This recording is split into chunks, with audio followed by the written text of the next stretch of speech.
Okay, I'll just show you how to pair a mobile to the Bluetooth audio system in this 2017 BMW X1.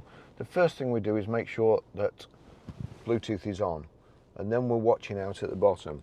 Over on the dash here, go to the eye control, and you've got telephone there, the top right button. So onto telephone, you've got Bluetooth menu, nothing else. Click on Bluetooth menu. There, it automatically comes up, add new device. Now if you're struggling, if your phone won't connect or anything like that, go into this menu anyway and make sure there's a tick at Bluetooth. But here we go, we'll click add new device. So click the center. It's already come up there, BMW 64894. It tells you on there that's what it is. We'll click on that.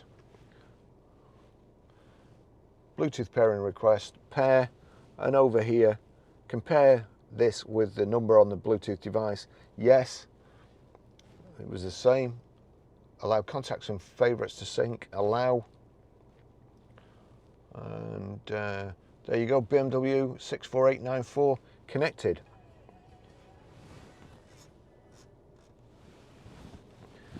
Now you'll have heard audio come on then, and you will also see Bluetooth audio. There's a tick next to there, so that's for both. We want telephone and Bluetooth audio. So turn down to accept and connect, click accept and connect, and that's it, it's connected.